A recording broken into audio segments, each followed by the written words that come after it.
aí, pessoal, tudo bem com vocês? Mais um episódio do Sindipod no ar e hoje eu estou muito feliz, porque hoje eu vou conversar com meu amigo Júlio César, diretor aqui do Sindicato Bancário do Itaú e vice-presidente do Instituto Luiz Gama, e vou conversar também com a Ana Marta, que é diretora executiva aqui do sindicato e bancária do Banco Santander. Nós estamos aqui gravando este episódio diretamente da Biblioteca Luiz Gama. É bastante simbólico, né? A biblioteca tem esse nome e a gente está aqui para debater o mês da consciência negra. Então, hoje aqui no Sindipod só tem preto falando. Preto entrevistando, preto sendo entrevistado. É o que me deixa muito feliz, né? Mas, assim, bora conversar sobre o mês de novembro, o mês da igualdade racial, o mês de combate ao racismo e todas as outras coisas que perpassam a nossa vida, a categoria bancária e tudo mais. Júlio, Ana Marta, cumprimentem a audiência, por favor. Primeiro a Ana, primeiras damas. Olá a todos e todas. Prazer, viu, Érica, estar aqui nessa mesa representativa dos sindicatos bancários. Esse é um momento importante aqui para a gente bater um papo gostoso, descontraído e deixar todo mundo bem atualizado sobre esse tema. Muito obrigada. E aí, Júlio? Olá, querida Érica, querida Ana Marta. É uma satisfação estarmos aqui hoje. Eu cumprimento a todos os trabalhadores e trabalhadoras que nos seguem e me coloco aí à disposição para a gente debater esse tema tão caro para a sociedade brasileira. Literalmente caro, né? Bora começar falando um pouquinho de vocês. Eu queria ouvir um pouco a trajetória de vocês até chegar na categoria. E depois o paralelo que vocês traçam entre a jornada pessoal de vocês e a questão racial. Começamos com a Ana Marta? Conta um pouco da sua trajetória. Você é bancária e depois dirigente. Sim, bancária, né? Então, como a Érica anunciou, sou bancária do Banco Santander, né? Há 16 anos. E a minha trajetória, eu acho que percorre aí como uma trajetória de uma mulher negra que sempre quis estar no setor financeiro. Antes do Banco Santander, eu trabalhava num banco também, mas era a terceira, vamos dizer assim, desse banco. E, na verdade, eu sempre almejei estar dentro de uma agência bancária. Isso era algo que me impulsionava, era algo que eu falava, gente, eu não tenho todos os direitos de bancários e eu gostaria realmente de fazer parte. Então, eu comecei com uma mulher preta, né? Procurando, entregando currículos. Muitas das vezes a gente sabe que a gente entregava o currículo e chegava na hora da entrevista, o que acontecia, né, Júlio e Érica? Geralmente não contratavam porque estavam se deparando com uma mulher negra e que, muitas das vezes, depois eu entendendo nas entrelinhas, que não era aquilo que eles queriam numa agência bancária. E o cabelinho era escovado.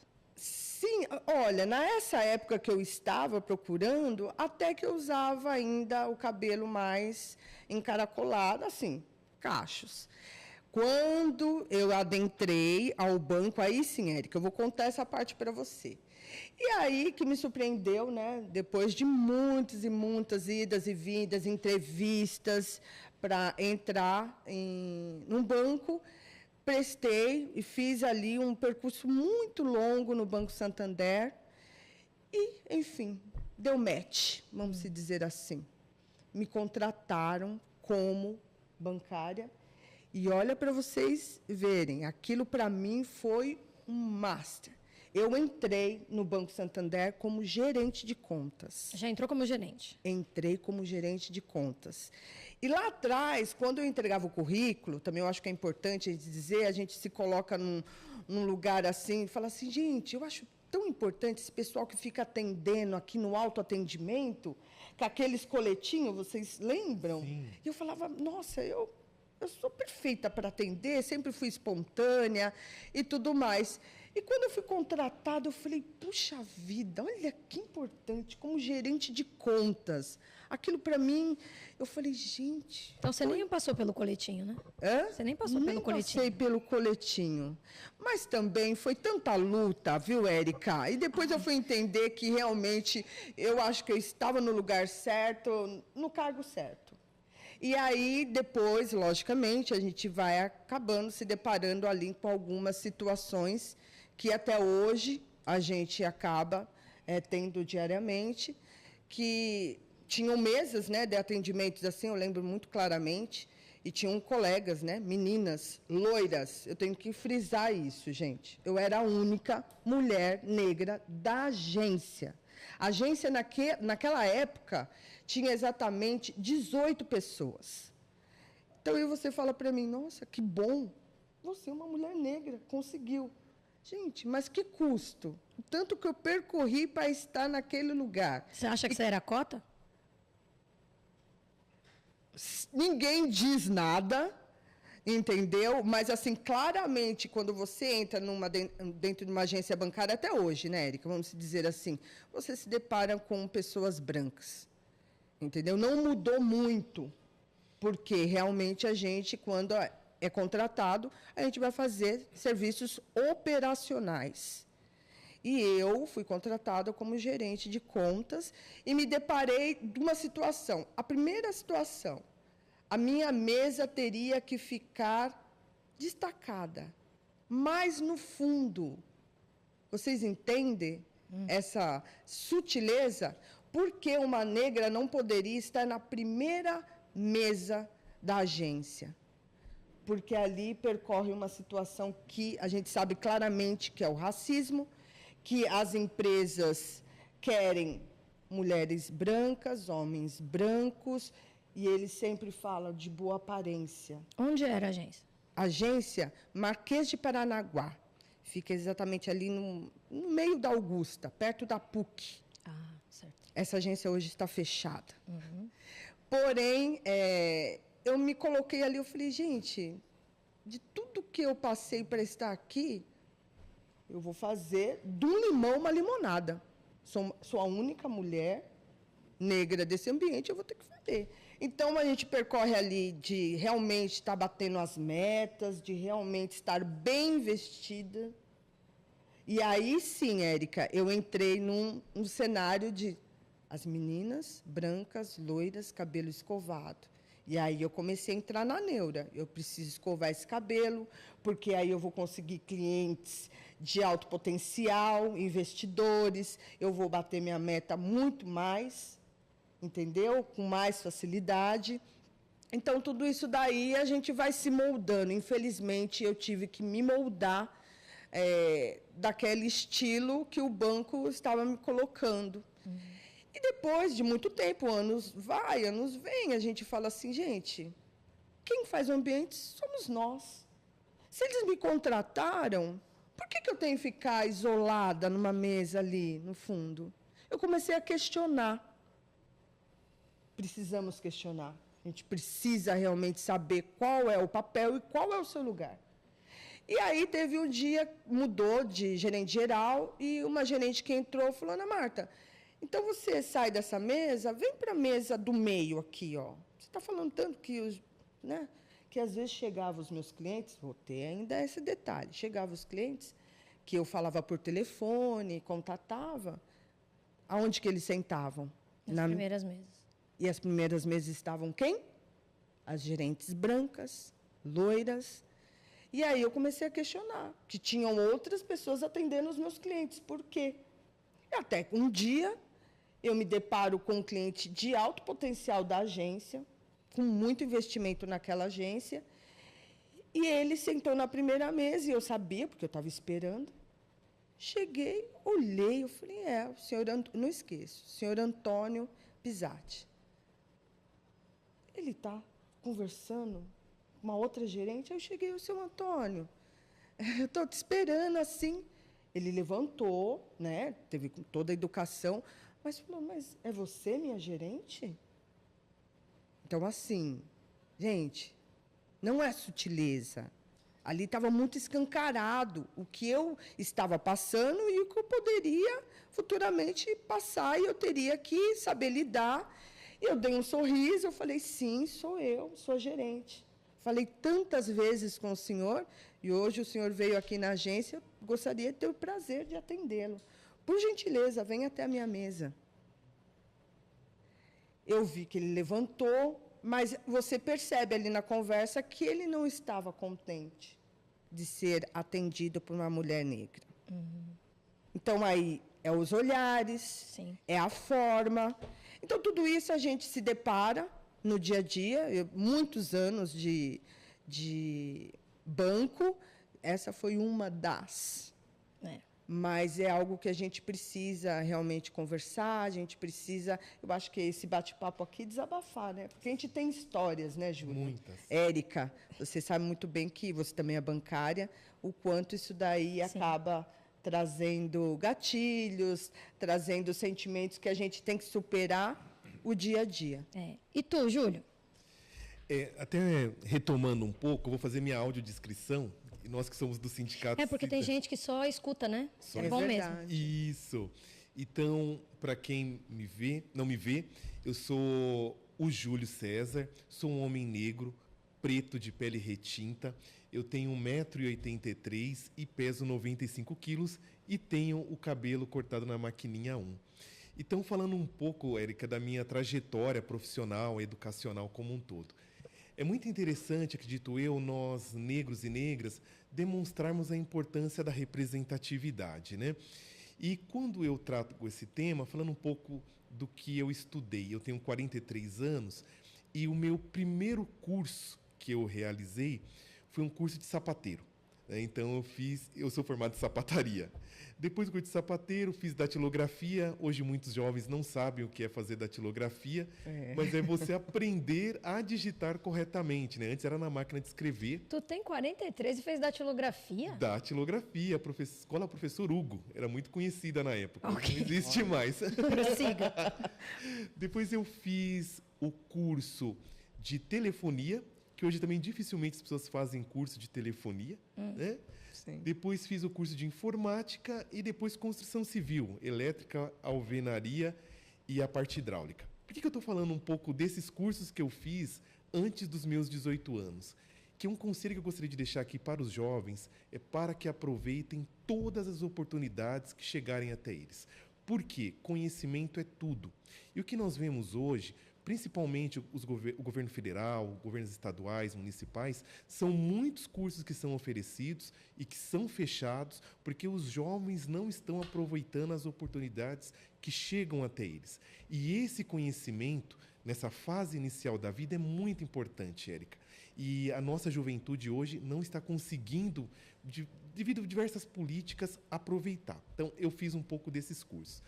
A minha primeira empregabilidade, aos 16 anos, foi como office boy. Eu trabalhei na Companhia Energética de São Paulo, a CESP. E depois dessa primeira oportunidade, eu fui ser faxineiro. Então, eu trabalhei durante um bom tempo na faxina. E o meu grande sonho sempre foi ser formado em Direito. Era ser advogado e professor. E aí, Érica, me lembro bem... Sonho realizado. Sonho realizado. Mas eu me lembro muito bem que quando eu estava com 18 anos, Érica, eu fui fazer um curso gratuito numa universidade que se chamava Unicastelo, em Itaquera, de inglês. E esse curso, eu lembro bem que era no mês de janeiro de 1999. Olha como que a memória da gente está. E eu lembro que eu saía do curso e as pessoas que estavam ingressando na faculdade estavam entrando. E aí eu cheguei em casa, eu comecei a chorar. Falei, Deus, eu queria tanto poder estudar, não tenho condições, me ajuda. E aí eu lembrava tudo que eu já tinha estudado, o que eu vinha me preparando, para poder chegar ao dia daquele grande sonho. Resumindo, aí eu fiz um curso do governo do estado de São Paulo, na época, e através desse curso, Érica, eu me formei em técnico em desenvolvimento econômico pela ONU. Eu tinha, nessa época, 19 anos de idade. E nesse curso, eu me formei em técnico, fui dar aula em comunidades carentes, na Zona Sul de São Paulo, né? Então, nessa primeira experiência, dentro do governo do Estado, eu consegui ser remanejado de formador nas comunidades carentes para trabalhar no Banco do Povo Paulista, com fomento de microcrédito. Então, como que eu chego ao banco? Eu estava, na época, com 22 anos e o banco Unibanco queria levar a experiência do microcrédito para dentro do Banco Unibanco. Eu nunca sonhei em ser bancário, nunca lutei para ser bancário, igual nossa querida amiga Ana Marta lutou. Mas tudo aquilo que eu tinha me preparado antes, os cursos gratuitos, ter começado a faculdade de Direito, ter trabalhado como faxineiro, foi criando condições para que eu pudesse chegar à faculdade e, mais à frente, quando o Banco Unibanco procurou alguém para levar a experiência do microcrédito no setor público... Você era o cara. Eu estava preparado. E aí o banco fez uma peneira com 33 pessoas para contratar um, e eu fui ser supervisor de microcrédito dentro do Unibanco numa operação chamada Fininvest, que era uma financeira que o banco tinha. Fiquei 3 anos na experiência da financeira. Depois, o banco, eu participei de um processo interno e eu fui ser, no caso, analista de crédito no Unibanco. E foi muito interessante, Érica, porque eu fui ser efetivamente bancário mesmo, só que eu tinha um problema na minha relação de emprego. E esse problema na minha relação de emprego, ele também acabou me atraindo. Uma que eu ganhava menos que meus colegas, R$ 1.200 a menos. E outra porque eu já era um militante do movimento negro. Então eu fiquei meio que simultaneamente sendo um militante do movimento negro que acabou sendo atraído para o sindicato. Então eu fiquei sendo bancário e militante do sindicato. E depois de 3... Isso em 99 também. Não. Aí nós já estamos falando de 2006. Né? E a faculdade de Direito? Vem em que momento? A faculdade de Direito foi entre o ano de 2000 a 2005. Certo. E eu me tornei bancário em 2003. Então, de 2003 a 2006, eu fiquei na operação de microcrédito. Em 2006, eu tive a oportunidade de conhecer a nossa ex-presidente querida Ivone. Então, só para vocês entenderem um pouco como é que eu chego ao sindicato, né? Porque fica um gap aí. No dia 3 de novembro de 2006, eu me tornei efetivamente bancário. 3 de novembro de 2006. No dia 20 de novembro de 2006, ia ter uma discussão racial aqui no sindicato. E aí eu vi que uma entidade que eu era voluntário, como professor, que é a Educafro, iria participar da mesa. E eu vi na folha bancária. Falei, o que eu vou fazer? Eu vou à noite no sindicato para observar meus companheiros falando no sindicato. Quando eu aqui cheguei, meus amigos me viram e falaram, Júlio, que bom que você está aqui. Falei, eu vim prestigiar vocês. Eles falaram, não, Júlio, a gente tem uma outra agenda e nós não vamos poder ficar.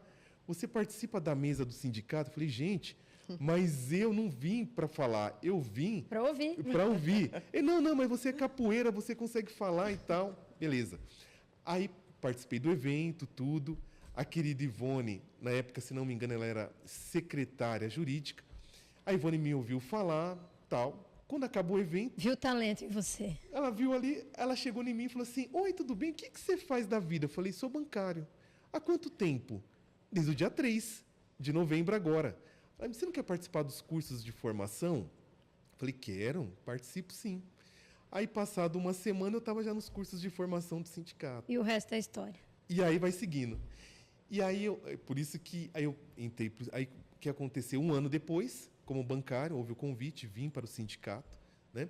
E estou na diretoria até hoje. E aí, conciliou o papel na direção do sindicato, fez mestrado, fez doutorado. E aí, o que acontece? Eu sempre tive para mim o seguinte, eu preciso desenvolver o conhecimento.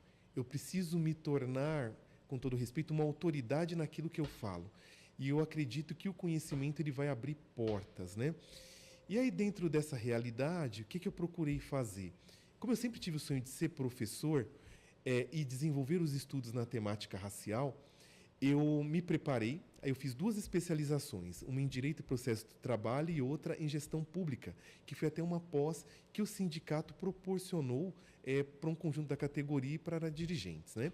E depois eu consegui fazer o mestrado e o doutorado em Direito Político e Econômico. Então, isso hoje me fortalece para que a gente possa ampliar as discussões na temática racial, não somente no sindicato, mas na sociedade como um todo. Ouvindo vocês aqui, eu chego à seguinte conclusão, quer dizer, eu já sabia, né? Mas assim, é bom que agora quem está nos ouvindo, tudo na vida do preto é mais difícil. Sim, sempre mais. Muito. Tudo. Assim, a história e a trajetória da Ana Marta, a sua história e trajetória e de todos outros tantos que estão ouvindo a gente, né? Então, bora falar do mês de novembro, agora que as apresentações estão feitas e os preâmbulos feitos também. Novembro, mês da igualdade racial. No dia 20 de novembro vai ser celebrado o mês da consciência negra, uma data muito importante para o movimento negro e para a sociedade brasileira em geral. E aí cabe aqui um breve destaque. Nós aqui do sindicato, essa luta, enquanto para a sociedade, porque assim, agora no mês de novembro é preto em comercial, é um monte de palestra, de agenda em todas as empresas, incluindo os bancos, etc. e tal. Mas nós aqui, o nosso debate, ele é todo dia. E aí depois a gente fala um pouco mais da mesa de igualdade de oportunidades, onde essa pauta também é debatida, além de outros temas, né, que a gente transversaliza, que nem tem mais esse nome, né? Hoje em dia é interseccionalidade, né, que costumam dizer. Então, assim, muito antes desses termos serem cunhados, a categoria bancária trabalha muito fortemente nisso, mas a gente fala mais para frente. E aí, continuando, na visão de vocês dois, qual que é a importância dessa data enquanto ponto de reflexão e por que a gente, embora se mobilize o ano inteiro e faça política o ano inteiro, no mês de novembro a gente precisa se mobilizar em torno dela? Sim, senhora. Você falou um ponto importante que nós falamos todos os dias. Nós somos pretos 365 dias por 24 ano. horas por dia. Então, assim, essa pauta nos é muito caro. E aí a gente precisa, igual você falou, só novembro? Não, nós queremos falar e devemos falar de racismo, de igualdade, todos os meses do ano. Então, quando chega agora novembro, né, Júlio, que muitas entidades, né, nós somos muito procurados para falar da palestra, da entrevista, e a gente gostaria que isso fosse percorrido durante o ano inteiro, porque a gente precisa falar cada vez mais, né? A gente fala do dia 20 de novembro, mas a gente tem que falar sobre a desigualdade de salários entre homens e mulheres, ainda mais, como o Júlio citou aqui, a desigualdade que há entre homens e mulheres negros, né? Você citou, né, Júlio? R$ 1.200 a menos do que um homem branco. Isso em 2003. Continua a desigualdade até hoje. As empresas, né, acabam dizendo que não, mas nós sabemos, tem um relatório onde a gente acompanha aqui no sindicato que realmente tem essa desigualdade. E no dia 20, quando a gente é chamado, no mês de novembro, a gente quer ressaltar isso, da importância de a gente ter essa luta por igualdade de salário, onde as mulheres negras, principalmente, muitas das mulheres, realmente precisa galgar os espaços de direção, de diretoria, de todos os cargos que a gente imagina. A gente precisa sair da pirâmide, da base da pirâmide. A gente precisa realmente estar chegando aonde nós temos capacidade. Porque, muitas das vezes, a gente percebe assim, né? Fala assim, mas não tem estudo, não tem. Temos, sim, nós estudamos, capacitamos e nós merecemos esses espaços. Só que as oportunidades, muitas das vezes, são nos negadas. Então, nesse dia 20, vamos falar exatamente na data do dia 20, a gente luta e continua lutando, primeiro, para sobreviver. Porque a gente sabe que muitos de nós já morreram por essa luta do dia 20.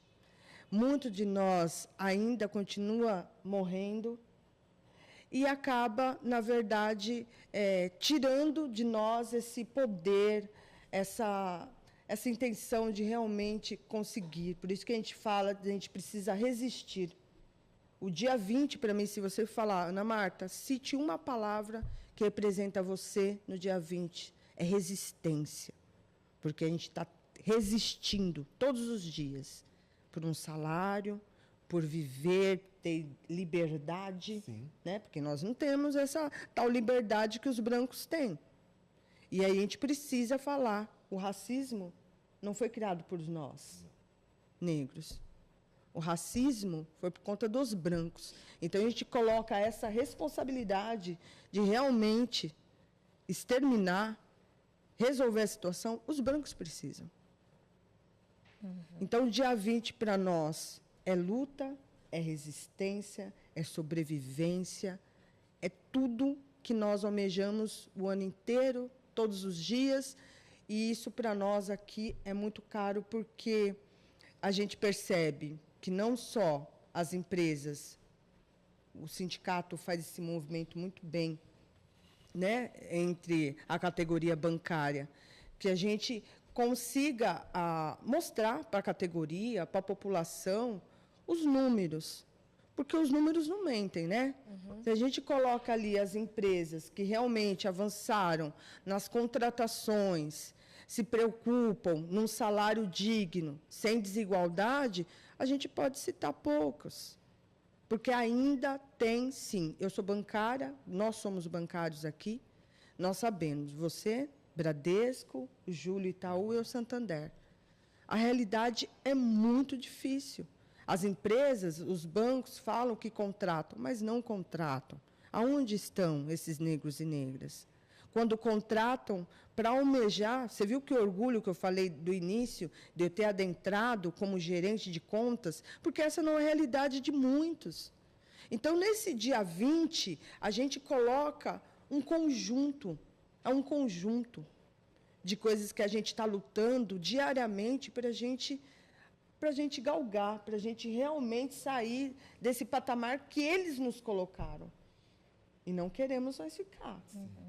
Porque, igual o Júlio, doutor, eu também formada, com tudo que a gente tem, a gente merece sim, e é isso que nós lutamos. Nesse dia 20, para mim, representa isso. E para você, Júlio?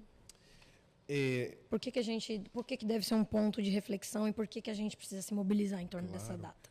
Muito boa a reflexão da querida Ana Marta, mas é importante também nós lembrarmos o simbolismo da data, né? Do 20 de novembro, da resistência de Zumbi, da resistência de todos aqueles e aquelas que entregaram sua vida pela liberdade, que entregam até os dias de hoje. Também é importante para nós lembrarmos, sociedade brasileira, os negros são vistos como minorias, mas nós não somos minorias, nós somos um grupo menorizado. Por quê? Segundo dados do IBGE, nós integramos 56% da população brasileira. E é importante também lembrarmos, quando a gente amplia essa discussão da diversidade, queridas amigas, o seguinte: todos os grupos que são vistos como minorias, são grupos menorizados. Por exemplo, se nós pegarmos as pessoas com deficiência, que sofrem discriminações estruturais na sociedade brasileira. Hoje são quase 45 milhões de pessoas, sejam deficiências cognitivas ou deficiências físicas. Por que eu trago isso? Desculpa só cortar seu raciocínio por um segundo. Você acabou de dar um dado aqui. Segundo o IBGE, 56% da população brasileira se declara negra. Negra. E por que na hora de fazer política para os pretos fala que é minoria? Então, porque a gente tem que observar o simbolismo da linguagem. Porque a linguagem é um instrumento de poder. Quando eu digo que algo é uma minoria, eu diminuo a importância da construção da política. É de menor valor. É de menor valor. Porque de menor importância. De menor importância. Porque vamos pensar, o racismo ele tem uma dimensão estrutural, mas dentro da sua estrutura ele tem um olhar individual e um olhar também institucional. Quando eu coloco que são minorias, eu faço com que eu, pessoa física, e a instituição que eu estou dentro dela, não tenha a necessidade de construir uma política. Quando eu mudo a leitura para a leitura de um grupo que é menorizado, eu demonstro que aquele grupo sofre uma opressão, e sofrendo a opressão, ele está distante das estruturas de poder. E essa reflexão é importante. Por quê? Eu vou só fazer um lapso temporal. Nós experimentamos no Brasil quase 400 anos de escravidão, indígena e negra, tanto dos povos originários como daqueles que foram sequestrados do continente africano. É sempre importante nós lembrarmos isso, Érica, porque nós, negros e negras, somos vistos como um bloco único. Mas é importante nós lembrarmos que a África, depois da divisão que foi feita pelo continente europeu, são 54 países, com culturas distintas, dinâmicas totalmente apartadas. Por que é importante isso? Quando as pessoas olham para uma pessoa branca, elas olham como uma pessoa que pode vir de diversas culturas. Mas quando olham para nós negros, é como se fosse um bloco único. como se nós não tivéssemos distinções, né? E isso é usado como um instrumento de poder e de dominação. E a gente tem que tomar muito cuidado com isso, né, minha querida amiga Sim. Ana Marta? E conforme a gente disse aqui, foram quase 400 anos de escravidão negra e indígena que impactam nesse grupo populacional, mas é importante nós lembrarmos também o seguinte: vivemos uma estrutura de mundo, e no Brasil, capitalista. E o capitalismo, e muitas vezes as pessoas não se atentam a isso, ele não consegue viver sem o racismo. Por quê? Dentro do capitalismo não tem espaço para todos. E como não tem espaço para todos, eu tenho que usar os instrumentos do racismo, mas também os instrumentos de discriminação de grupos lidos como minorias, mas que são minorizados, para que eu possa concentrar o quê? Os privilégios. Os privilégios. E para concentrar os privilégios, eu tenho que usar um elemento que é estruturante dentro do capitalismo, né? Que é o quê? A falácia da meritocracia. Porque se a Ana Marta não conseguiu sentar na primeira mesa, é porque ela não teve o mérito, né? Mas o mérito se esconde atrás de onde? Da cor do cidadão. Então, querida Aérea, querida Ana Marta, acredito eu que esses atravessamentos cruzam o corpo, a mente e o espírito de todos nós que somos negros. Não dá para ser levinho, né? Não. Não dá. Nós tentamos todas as vezes, né? Mas não deixa. Enfim. Só ressaltando, me desculpe. Pode falar. Para não perder. Por isso que é importante lembrarmos, como eu disse, como o capitalismo se alimenta do racismo, constantemente o racismo ele se remoldura, ele se transforma. Então, a nossa luta antirracista se pauta constantemente através de como o racismo se molda. Então, constantemente, nós precisamos ajustar as ferramentas da luta antirracista. Por quê? Exemplo, nós estamos agora num momento que nós estamos trabalhando cada vez mais a ampliação de políticas de igualdade racial, políticas de ação afirmativa, e as instituições vão se moldando para como que elas conseguem, através das ferramentas do racismo, diminuir as nossas possibilidades de acesso. Exemplo, recentemente, na Bahia, um rapaz que tentou por 3 vezes o concurso nas políticas de heteroidentificação, para identificar se ele era negro ou não, foram identificados que ele não é negro. Mas ele usou o argumento que a tataravó era negra para conseguir o acesso à cota. E o sistema de justiça o acolheu e disse sim, se a tataravó dele é negra, ele é negro.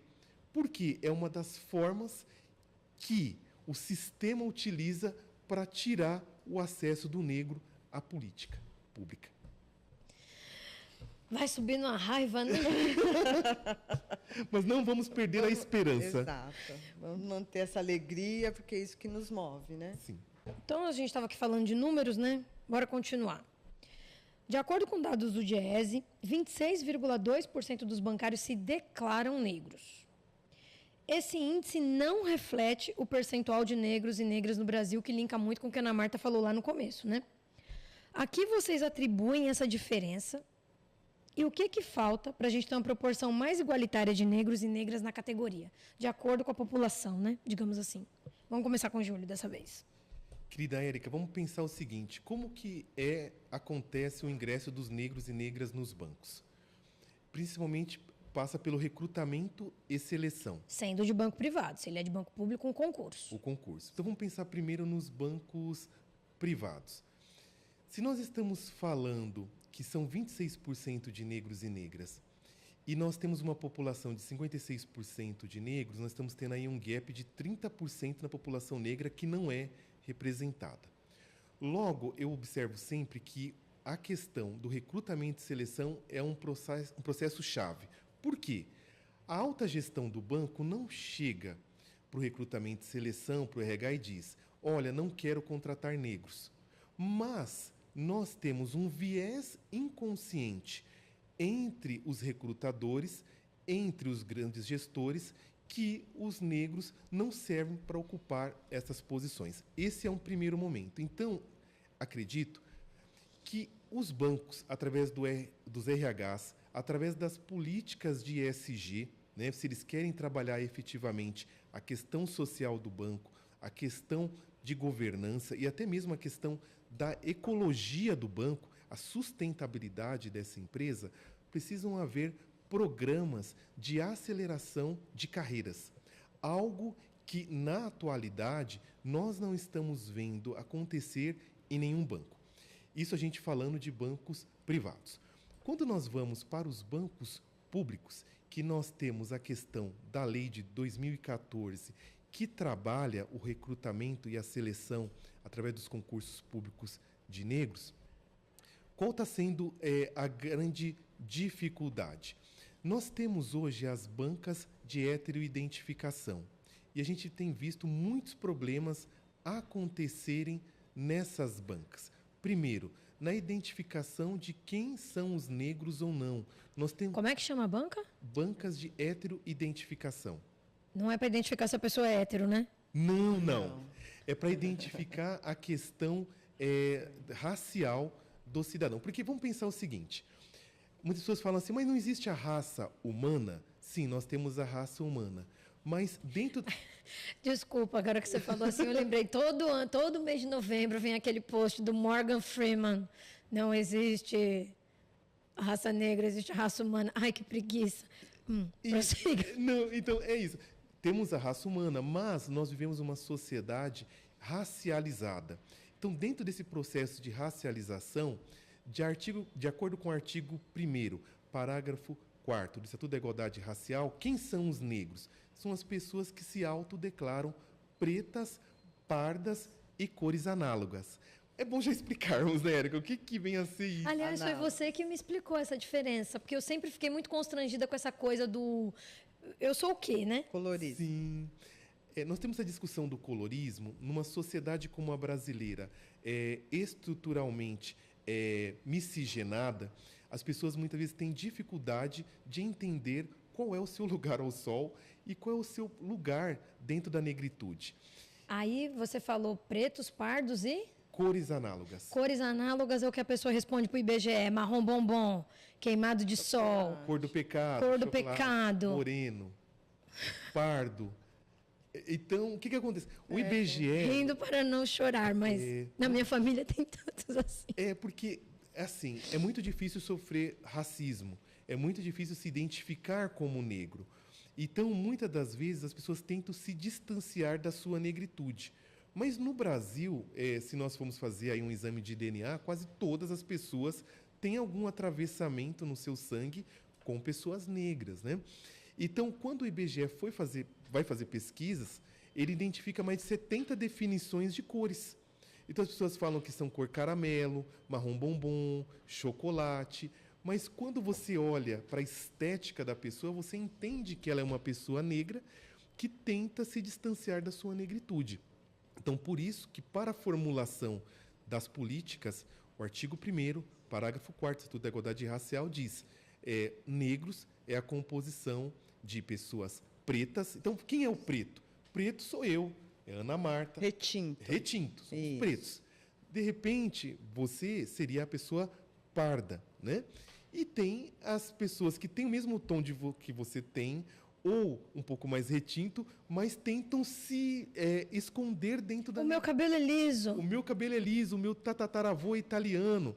É cultural isso, né, cultural. Júlio? Vamos se dizer, as pessoas não querem se identificar, porque ali remete um sofrimento, ou até mesmo um impedimento dela galgar um cargo ou uma situação, entendeu? Então, eu acho que é importante as pessoas... Tem gente que fala, mas eu não sou negro. Tá. Você é o quê? Porque no Brasil... Mas a pessoa precisa, né, se identificar. Não adianta nós queremos falar, olha, a Érica é parda. Ela vai ter que se identificar. Você se identificar como um homem retinto. Então, tudo isso é importante. Porque muitas vezes, né, Érica e Ana Marta, o racismo no Brasil ele vai de acordo de como você é visto. Se você bate tanto na tecla que você não é preto, que você não é pardo, ou não é nenhuma das cores análogas, é como se você conseguisse transitar por outros cenários que uma pessoa negra tradicional não estaria participando. Antes de eu passar para a Ana Marta, só um pequeno Eu estou fazendo um monte de pequenos apartes aqui hoje, né? Assim, me ensinaram que quando você está lá preenchendo um questionário, você está lá fazendo uma verificação de público, sei lá, para compor, inclusive em fora no movimento sindical, né? Eu sempre ia lá no X, no preto. Aí me falaram, não faça isso, porque você é parda. E ao fazer isso, você está subnotificando. Sim. Porque, assim, raça negra é composta por pretos e pardos, como o doutor Júlio aqui já tinha me ensinado anteriormente e explicou aqui para a audiência. Quando eu me coloco como preta e eu não sou, eu estou criando uma falsa ideia de que aquele fórum é amplo, é diverso. Muitas vezes não é. Por exemplo, Érica, vamos pensar... Então, eu tenho que me classificar de acordo com a cor da minha pele. Então, se tem lá pardo, eu tenho que escrever pardo. Perfeito. Até para ajudar... Mas eu aprendi isso recentemente. Até para ajudar... Porque eu subnotifico, né? Até para ajudar na explicação, exemplo. Segundo o mapa da diversidade, né, o último que nós temos da categoria bancária, 24% são negros. Só que quando nós vamos estratificar esse público, 21% são pessoas pardas e 3% são pessoas pretas retintas, como eu e a Ana Marta. Por que aquela informação que muito bem a Ana Marta destacou no início, a gente percebe agora? Se eu, dentro de um quadro completo do banco de 100 trabalhadores, eu observo que somente 3% são pessoas pretas retintas, como eu e a Ana Marta, nós vivemos dentro do segmento bancário um verdadeiro apartheid. Sim. E muitas vezes as pessoas no segmento, dentro de uma agência, elas não se colocam como pessoas negras e não entendem o que é ser um negro dentro da pele preta retinta. Porque o racismo ele vai se acentuando de acordo com a pigmentação da pele que a pessoa tem. Quanto mais escura é a pele, maior é o grau de discriminação. Com certeza. Entendi. E agora eu vou colocar também um adendo. E isso tem dois viés aí. Sim. Quando é para se beneficiar de cotas... Ah lá, pretinha ali. Exato. Eu me declaro como preta ou parda. Agora, quando não te convém, então, assim, eu acho que a gente precisa ter realmente uma clareza, né? E isso ajuda muito na estatística do IBGE. Entendeu? Essa autodeclaração, que realmente você siga isso em qualquer fórum que você esteja, em qualquer setor. Eu acho que isso é importante. E isso tem um nome. Esse nome se chama afroconveniência.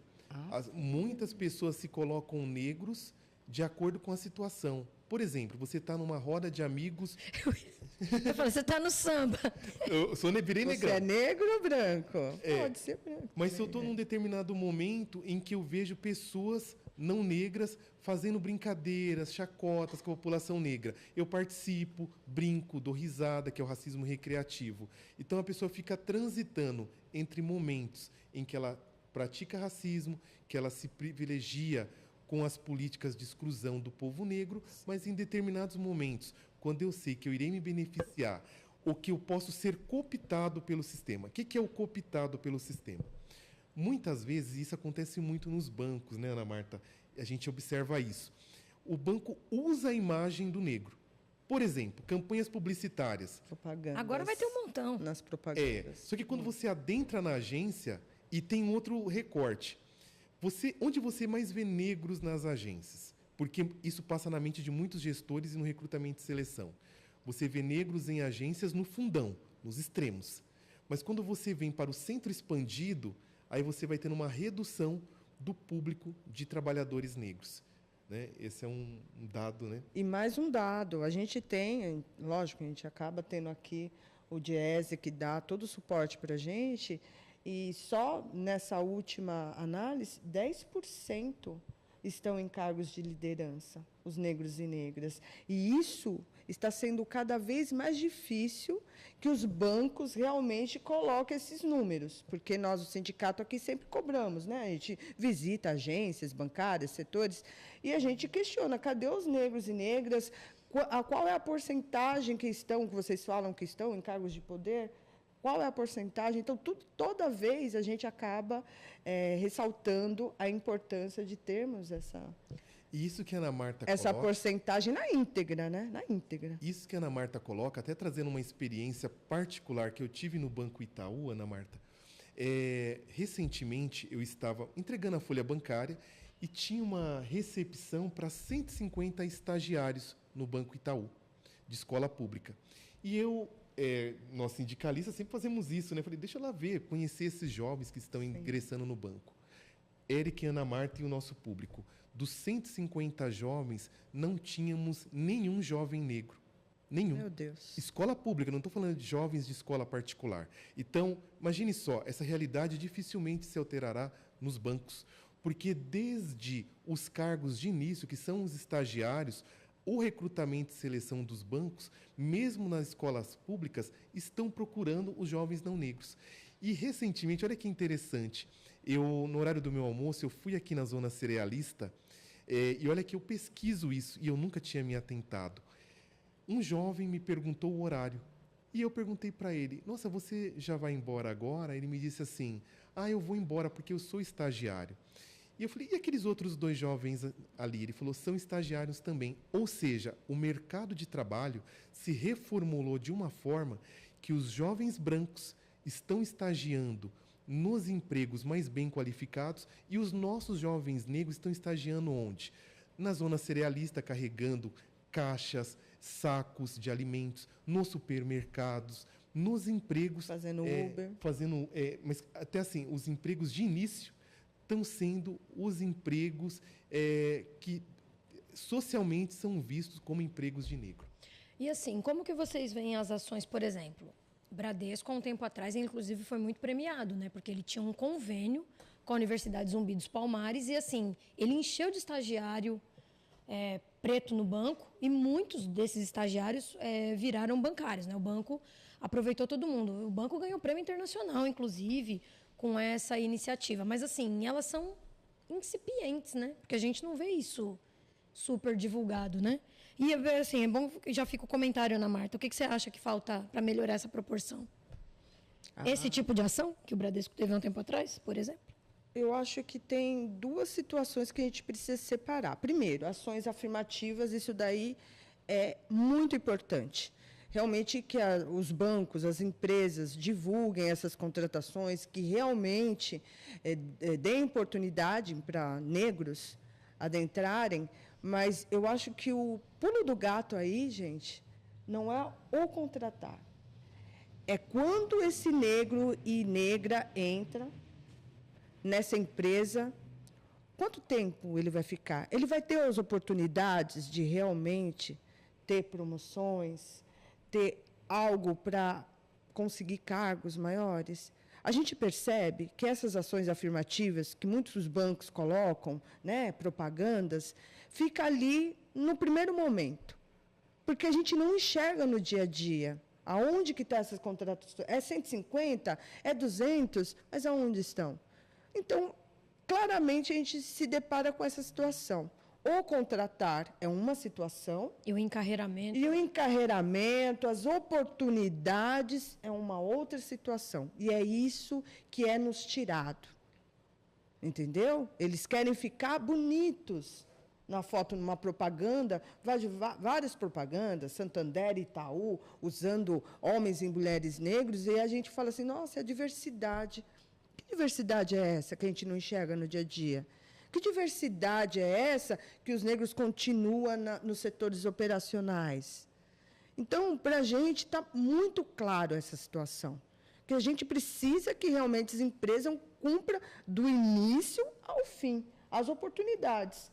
Entre eu e uma mulher branca concorrendo a um cargo de liderança, gente, vamos ter muita clareza aqui. Nós estamos no século XXI. A mulher branca nem precisa, às vezes eu vou ter até mais qualificações que ela, mas ela vai conseguir esse cargo, ela vai conseguir essa liderança que tanto almeja. Então, é isso que a gente precisa discutir no dia a dia com as empresas, com os bancos, entendeu? O que eles estão fazendo? Só ações afirmativas no início e depois deixa, a Deus dará? A gente sabe que eu, como uma mulher negra, o Júlio comentou sobre o salário, e a gente sabe, as mulheres negras ganham 49% menos do que um homem branco. Por que isso? Porque elas não conseguem galgar os cargos realmente que têm um salário compatível com tudo que ela pôs ali de trajetória na vida dela.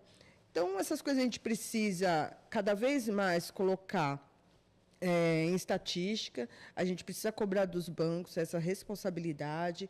Isso que você falou, Érica, o banco vai lá, faz ações, propaganda, ganha selos e selos. Quem realmente acaba fazendo esse acompanhamento desse selo? É verídico esse selo? É realidade? A gente se enxerga realmente? Então, eu posso claramente aqui, como uma mulher preta, falar que não acontece. E nós aqui do sindicato temos um papel fundamental de estar visitando esses locais de trabalho e realmente cobrando a diretoria dos bancos. Perfeito. Posso agregar? Agregue. Isso. Que a água chegou. Bom, obrigado. Contribuindo com o que a Ana Marta muito bem colocou, é importante nós pensarmos também o seguinte. Como eu disse no início, o capitalismo ele precisa do racismo para existir, mas ele também vai se adaptando conforme o movimento negro começa a lutar por políticas públicas, né? E também por um processo de inserção nas instituições bancárias e nos empregos em geral. Então, essa reflexão ela é basilar para todos nós. O que acontece? Se a gente pensar hoje o sistema financeiro, as empresas que têm ações na Bolsa, na B3 e tal, eles precisam demonstrar que trabalham a diversidade. Então, eles contratam normalmente consultorias que vão montar programas para eles venderem para a sociedade uma imagem que eles atravessam por esses assuntos. É o que a gente observa hoje. Eles vendem a imagem do que pensam em fazer. Só que o que acontece? São lançados esses programas de diversidade, normalmente estruturado dentro dos programas de ESG, no braço social, e aí eles vendem isso para a sociedade. Olha, nós estamos contratando negros, esses negros estão assim, estão assados. Só que o que acontece? Qual é o grande gargalo? Nós temos um problema de representatividade. Então, normalmente, esse negro, essa negra, quando ele ingressa no banco, ele ingressa solto. O que é ingressar solto? Você não tem espelho. Você só tem pessoas que, quando você chega naquela área, você não encontra pares. O que é pares? Você não encontra um jovem negro, você não encontra uma mulher negra, você não encontra outro homem negro. Não tem um referencial. Não, você não tem referencial. Esse é o primeiro ponto. Teve uma situação bem específica que eu acompanhei, eu estudei o banco, né, no momento da fusão, que foi Itaú Unibanco. O Itaú e o Unibanco, no momento da fusão, que deu sobreposição de cargos e salários, o Banco Itaú Unibanco demitiu 40% mais negros e negras do que brancos. O que isso significa? E não é um dado empírico, é você olhar o relatório F20 do banco, do momento da fusão, 2008-2009, você vai ver que 40% mais negros e negras foram demitidos. Isso ficou no papel dos gestores, quando tinha uma sobreposição de cargo, entre demitir um negro e um branco, quem que ele preferiu demitir? Já que tem que demitir um negro ou um branco, então eu mando embora o negro. Boa parte das pessoas que entraram pela Zumbi dos Palmares no programa de ação afirmativa... Ah, o Itaú também tinha? O Itaú não tinha também. Tinha. Ah, sim. Também tinha. Lembrei agora porque muitos queridos, muitos queridos amigos meus, até um professor meu de samba rock, a esposa dele entrou pelo programa e ela foi demitida, né, nesse processo da fusão. E foi demitida, mas uma outra menina branca ficou no lugar que deu sobreposição. Então, o que a gente está querendo dizer? O trabalho de diversidade no banco não passa só pela contratação, ele passa também por todo o time que ali está. Porque, muitas vezes, um dos dramas que a população negra dentro do banco passa é através do seguinte: olha, brincadeiras, o racismo recreativo, o salário que é menor. Um exemplo, eu me tornei bancário. Como eu disse no início, ganhava R$ 1.200 a menos que meus colegas. Quando eu fui reclamar para o meu gestor, sabe o que ele me falou? O quê? Júlio, você tem que dar graças a Deus que você está aqui entre nós. Sim. Ou seja, já escutei também isso. É o papel de que o negro, se está ali, ele tem que aceitar tudo. Por favor, né? É um favor que está sendo feito ao negro. Absurdo. E eu disse o seguinte, por que eu tenho que dar graças a Deus? A mesma formação que todos eu tenho, as mesmas análises que todos fazem, eu faço. Qual é o problema? Né? E aí o silêncio. O silêncio também é uma resposta. Né? Então, a gente passa por isso. É necessário que as instituições, não só os bancos, observem o seguinte: quem são os meus gestores? Eu estou treinando os meus gestores? Eu estou treinando os meus colaboradores como um todo? Né? Porque se isso não acontece de forma estruturante, nós vamos ver sempre o racismo imperando dentro das instituições financeiras. Estou com tanta raiva. Mas bora seguir, vai. Agora a gente vai linkar a nossa pauta racial com a nossa praia aqui, que é o sindicalismo. Sim. Nós aqui no sindicato, nós temos um coletivo, que a gente chama de Coletivo de Combate ao Racismo.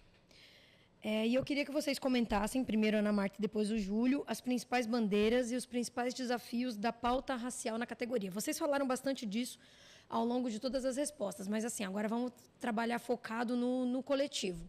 O que esse coletivo debate, em que momento que ele atua, quem são as pessoas que fazem parte dele, e aí a gente começa com a Ana e depois o Júlio complementa, pode ser? Pode ser. Mete bronca. Então, vamos lá. Nós temos, então, aqui nos sindicatos bancários, esse coletivo. O coletivo é muito importante porque a gente está falando desde o início, né, o quanto a gente cobra, reivindica os bancos e contratações de negros e negras. E, como eu falei, não adianta só contratar. E a gente se depara, tudo isso que a gente está falando de racismo, desigualdade, o companheiro e a companheira negra está passando lá na agência. As piadinhas, as situações de racismo acontecem diariamente. E o que nós sentimos como coletivo? Que realmente essas pessoas precisam de um acolhimento. Porque tem pessoas que vai sofrer um racismo, vai agir de uma forma. Tem uma pessoa que vai agir de outra forma. E elas se deparam, muitas das vezes, sozinho, como eu. Eu entrei numa agência bancária com 18 pessoas, eu sou uma única negra. Eu vou reclamar para quem, se eu estou sofrendo racismo dentro da agência? Então, o coletivo racial é fundamental, primeiro, para acolher os companheiros, para mostrar quais são os direitos, e outra, para cobrar o banco, a posição. Está acontecendo racismo na agência, o setor tal. A gente recebe, nós temos aqui um canal de denúncia, que nós recebemos várias denúncias de vários assuntos, inclusive de racismo. E aí, o que acontece no nosso coletivo? Nós acabamos reunindo, porque tem algumas situações, gente, que a gente precisa de mais opiniões. Sim. Né? E aí a gente verifica quem vai visitar. E é importante, eu acho, de nunca ir só um dirigente. A gente sempre fala isso. Vai uma mulher, uma dirigente mulher, vai um dirigente homem. Muitas das vezes, a gente não vai escutar no local de trabalho, porque aquela pessoa está tão fragilizada, ela não quer se expor mais, então a gente acaba convidando para tomar um café. A gente tem uma escuta ativa desse trabalhador. Agora, fala para mim, se não tivesse um coletivo racial, quem poderia ajudar? Um branco pode acolher? Deve acolher. Mas vai ter toda essa sensibilidade, porque a gente fala, quem sofre na pele vai conseguir ter essa sutileza, vai conseguir, às vezes, é só no olhar. A Érica está olhando para mim, eu já sei o que ela está querendo dizer. Que ali, naquele ambiente de trabalho, tem problema. Tem. Ela está sofrendo. Então, eu acho que o coletivo vai além do acolhimento, mas também para cobrar a direção do banco. A gente tem que cobrar, falar, está acontecendo um racismo, a gente vai ter que resolver, reorientar. Então, tudo isso acaba passando, eu acho, por situações... eu acho que, para mim, é acolhimento. A palavra-chave é acolhimento, porque a gente se sente sozinho. Muitas das vezes, a gente se sente só. Quem vai poder me ajudar? Quem vai me escutar? Quem vai resolver essa situação? Aí, fora isso, a gente também tem várias ações aqui que o sindicato faz, né? Não só em novembro, dia 20 de novembro, em novembro.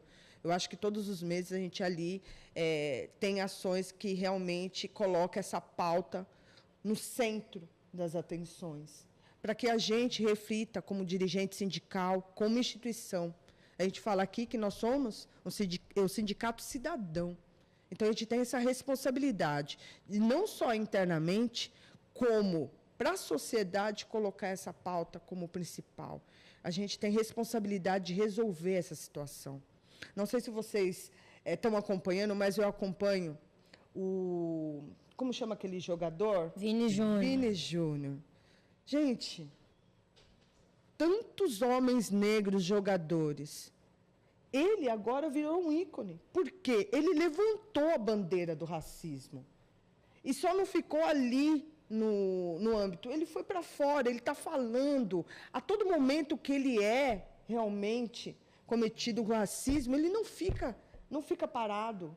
Ele movimenta. Então, é isso. O coletivo racial é essa movimentação.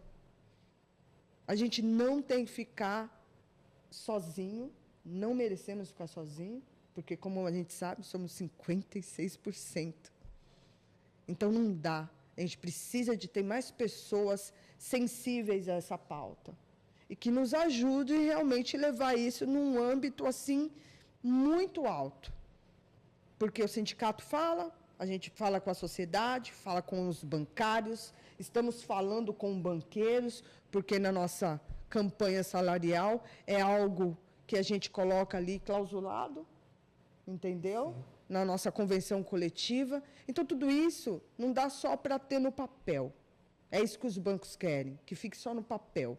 Tem que ter alguém ali cobrando, olhando com mais detalhe o que está acontecendo. Então, o coletivo racial, eu acho que essa pauta tem esse dever de acolher, de levar essa pauta para a sociedade, trazer os bancários para que realmente venha discutir sobre o racismo, sobre a desigualdade salarial aqui dentro do sindicato, que leve essas pautas para as outras entidades, sim, igual a CUT.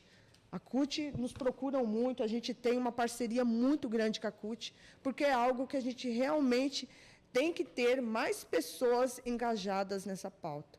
Então, e a gente sempre fala, né? Dia 20, só os negros vão estar levantando essa bandeira? Cadê os brancos? Os brancos precisam estar juntos nessa situação.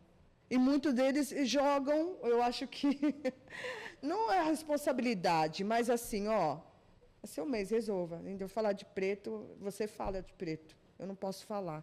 Então, aqui também no sindicato, a gente conversa sobre isso, debate sobre isso, que os brancos precisam estar juntos, debatendo, defendendo, colocando... Viu alguma situação de racismo? Se coloca. A gente precisa se colocar na defesa. Não dá para se calar. A gente precisa ajudar, igual o coletivo racial, numa situação dessa. Eu acho que também é bom dizer. A gente acolhe, escuta e também a gente orienta a fazer um boletim de ocorrência. Precisamos notificar todo tipo de racismo. Não dá para a gente só deixar naquele ambiente. Então, tem que incentivar. Vai fazer um boletim de ocorrência, vai realmente... A outra parte tem que estar envolvida. Ela tem... E muitas das vezes, né, Júlio e Érica, a gente escuta muito... mas não foi racismo. Não, eu falei do cabelo dela, não foi racismo. Eu falei da forma... Não, sempre na negativa. E a gente precisa, mas eu não sabia, sempre não sabia. Gente, com tanta informação que nós temos, né, da pauta em geral, por que não ter interesse, né, de saber como lidar, como ajudar? Então, tudo isso daí, Érica, a gente precisa de mais pessoas envolvidas. E o que mais, Júlio? Tem alguma coisa que ela esqueceu ou ela falou tudo? Nossa, o coletivo de combate ao racismo faz no sindicato. Agregou demais. Mas agregando aqui de informações, acho assim, pegando um gancho. A Ana Marta muito bem disse, nós estamos em um sindicato que tem uma pauta cidadã. E quando nós falamos em um sindicato que tem uma pauta cidadã, olhando para o sindicalismo como um todo, nós temos que sempre tomarmos um cuidado, porque muitas vezes nós ficamos presos às cláusulas econômicas e esquecemos das cláusulas sociais. Sim. E quando a gente luta pela diversidade, então quando a gente fala diversidade, é o quê? É um ambiente plural, um ambiente no qual nós possamos ver bancários negros, bancárias negras, pessoas que tenham algum tipo de deficiência. Por que a gente fala isso, né, querida Érica? Os bancos, na sua maioria, não contemplam a cota de pessoas com deficiência. O último estudo demonstra que os bancos assinaram TACs, termos de ajustamento de conduta, com o Ministério Público do Trabalho, para a contratação de pessoas com deficiência. Porque hoje, do universo de pessoas com deficiência que temos, metade entraram nos bancos com deficiência e a outra metade são pessoas que os bancos deixaram deficientes. Ou seja, eles contemplam parte da sua cota com pessoas que eles adoeceram. Sim. Mas, efetivamente, nós não estamos vendo a representatividade de pessoas com deficiência. Então, quando nós falamos em coletivo racial, a pauta da diversidade, ela tem recortes interseccionais que nós debatemos no coletivo. Por quê? Eu sou o Júlio, um homem negro, mas existem bancárias que são negras. Então, no recorte interseccional, essa mulher tem um atravessamento no corpo dela, assim como vocês, de gênero e raça. E o que nós observamos e muito, Érica, nas investigações que fazemos, nas pesquisas, que as mulheres negras, quando estão trabalhando como bancárias, são aquelas que são mais vítimas, não somente do racismo, mas também do assédio sexual. Por quê? É um reflexo da sociedade. Por quê? Como são as mulheres negras as maiores vítimas das violências sexuais, muitos gestores, e também não gestores, mas colegas de trabalho, acham que o corpo da mulher negra é como se tivesse trânsito livre. E muitas vezes nós recebemos denúncias do sindicato tratando desse assunto. Então, nós, no coletivo, precisamos constantemente estarmos preparados para lidarmos com essas agressões. Vou trazer aqui um exemplo, para a gente observar como as instituições trabalham. Recentemente, eu tive um caso de um bancário, o querido Ricardinho. Ele sofreu uma violência racial na agência que ele trabalhava de uma cliente. A cliente disse o seguinte: não quero ser atendido por um bancário marrom. O bancário tem um tom de pele parecido com o seu, Érica. Aquilo girou vou falar de forma bem rápida, gerou no Ricardinho o quê? Ele começou a sofrer com síndrome do pânico. Quando ele chegava no banco, ele tinha medo do que poderia vir.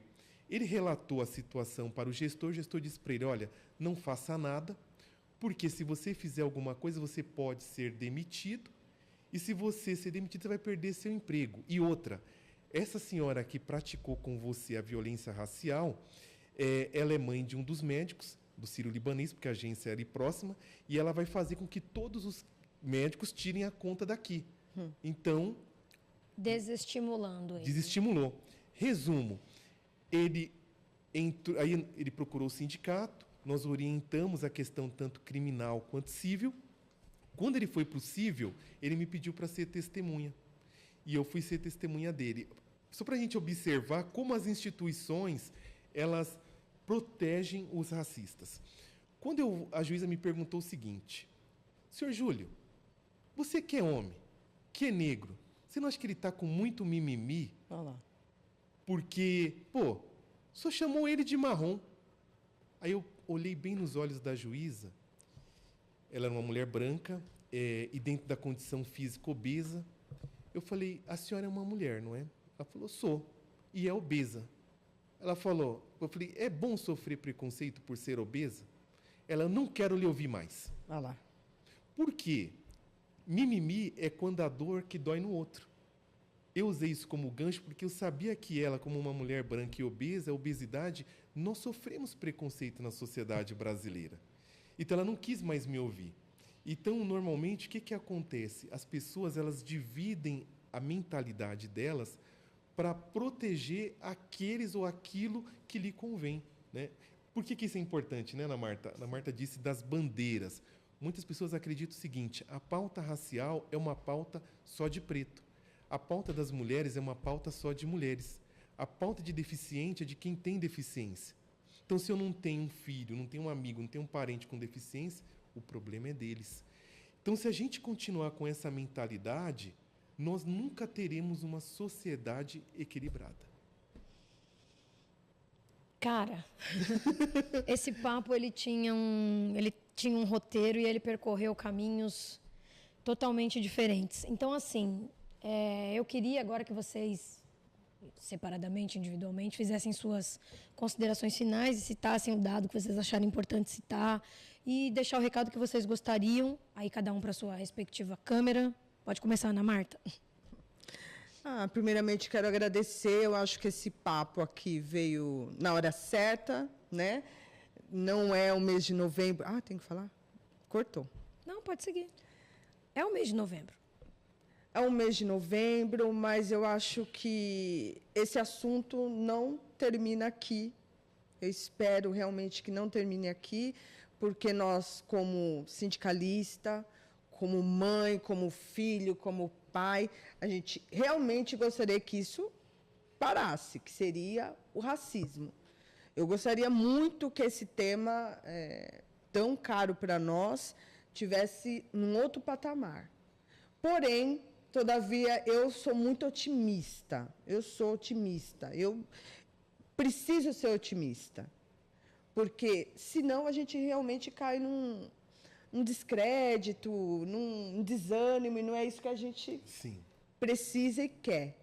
Então, aqui, eu convido a todos vocês que estão assistindo, que realmente acesse o site do sindicato. Nós temos aqui um coletivo importante, um coletivo que realmente leva isso como uma das primícias, né? Que é o combate ao racismo, que é a luta por igualdade, que é termos aí o futuro com uma sociedade mais livre, eu gostaria que não tivesse racismo, mas que a gente precise realmente colocar isso daí como algo principal. Eu, como uma mulher preta, o que eu almejo para a vida? Almejo que a gente tenha realmente uma situação, uma condição muito melhor, muito melhor, muito melhor. A gente estava conversando aqui em paralelo, acho que é antes de começar essa conversa, sobre o futuro. O Júlio tem um filho. Sim, o Pedro. 3 aninhos. Eu tenho o Nicolas, estou ficando até emocionada de falar. Duro. Não queria me emocionar, mas eu queria um futuro para o meu filho, para os meus netos, muito melhor. Muito melhor, gente. Porque só nós sabemos o quanto é difícil, muito difícil. Mas, como eu falei, sou uma mulher negra, otimista, e que eu preciso acreditar que o racismo um dia vai terminar e que a gente vai ter uma sociedade igualitária. E é para isso que a gente luta todo dia, né? Luta com muita força, com muito ânimo, porque tem muitos contra nós. O capital está aí com muito dinheiro para que isso aconteça. Até o Júlio colocou isso. O capital precisa que o racismo continue, eles precisam da nossa mão de obra. E a gente precisa dizer para a sociedade, chega, chega. Nós precisamos estar em todos os lugares, em todos os cargos de liderança, em governos, em todos os espaços. Isso é importante para que a gente tenha um futuro melhor. Me emocionei, desculpa, mas faz parte. Somos sentimento. É isso aí. Mês de novembro mexe com todo mundo, né? Júlio? Olha, eu vou pegar um gancho na querida Ana Marta e vou fazer até uma reflexão. Você citou meu filho. Eu ia falar assim, uma outra fala, mas eu vou falar do meu filho. Meu filho é o Pedro, completou 3 anos agora no dia 23. E 3 dias antes de completar 3 anos, ele me fez uma pergunta que eu falei para Ana Marta um pouco antes, né? Ele falou assim, pai, por que meu cabelo não balança? E quando meu filho... Eu, como pai negro, sempre eu fico muito atento aos sinais, né? Eu moro num bairro da periferia de São Paulo, Itaquera, mas por conta da Bolsa Educação que nós conquistamos no sindicato. Meu filho estuda em um colégio particular, que mesmo na periferia só tem meu filho e uma outra menina negra. O restante das outras crianças são todas crianças brancas. E não só pela escola, mas a TV, os desenhos, as embalagens dos brinquedos, quando meu filho ganha, todos são com crianças brancas, né? E aí ele olha para tudo isso e diz: pai, por que meu cabelo não balança? E aí eu peguei e falei assim: filho, olha para o seu pai, olha para sua mãe, olha para o seu avô. Você acha a gente bonito? Ele disse: pai, eu amo vocês, acho vocês muito bonitos. Eu falei: então, os nossos cabelos são crespos, né? E o seu cabelo também é um cabelo crespo, encaracolado. Então, as pessoas têm as suas diferenças e todos nós temos o nosso valor. E você é um menino muito belo, um menino muito empoderado, um menino que vai chegar onde você deseja. Então, seus coleguinhas são diferentes de você, mas também tem crianças que são iguais a você. Você já viu seu priminho, sua priminha?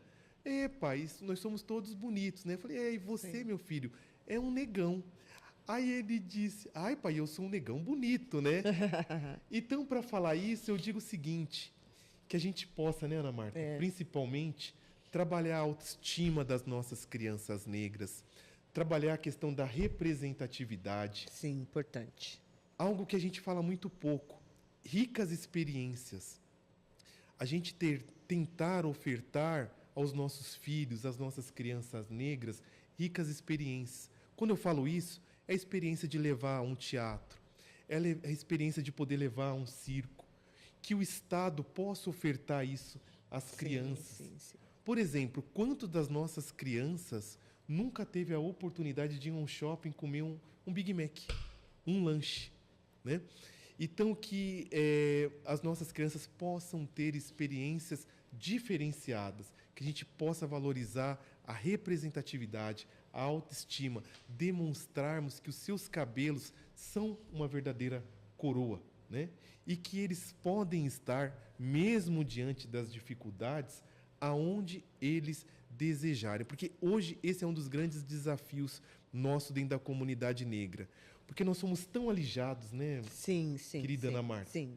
Tão violados, que muitas vezes a gente não consegue, querida Érica, eu que sou lá da periferia, de Itaquera, acreditarmos em nós mesmos. Porque nos demonstraram que a gente tem que ficar ali, que ali é o nosso espaço. E eu gosto de falar de experiências, né? Eu tenho uma afilhada, a Maria Regina. Esses dias ela me procurou e falou assim: padrinho, olha para vocês entenderem qual era o medo dela.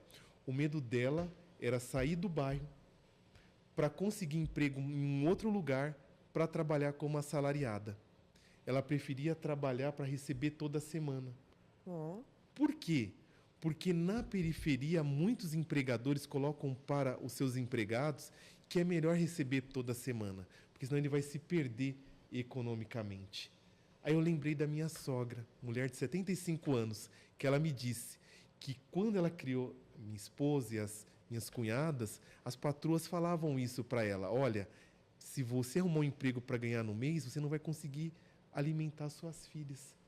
Isso é um dos frutos das microagressões que o racismo faz com os nossos jovens até os tempos atuais. Porque muita gente fala o seguinte: muitos negros não querem trabalhar, mas as pessoas não tentam entender quais são as agressões que certas famílias estão oprimidas nos rincões do nosso Brasil. Então, o trabalho da luta antirracismo passa também por entender as engrenagens do racismo e fazer a autoestima e a valorização florir em cada irmão e cada irmã. Que lindo! E é por isso que a gente não pode lutar só em novembro, a gente tem que lutar o ano inteirinho, os 365 dias do ano, e é isso que esse sindicato faz. Muito bem, eu conversei com meus queridos amigos Juliana, Marta, obrigada pela presença de vocês, espero que vocês tenham gostado, eu adorei o papo. Adoramos. Lembrando as pessoas que no dia 20 de novembro vai ter marcha lá na Paulista, então já fica o convite para todos vocês aparecerem por lá.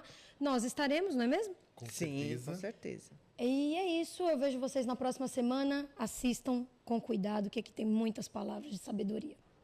Beijo, até a próxima.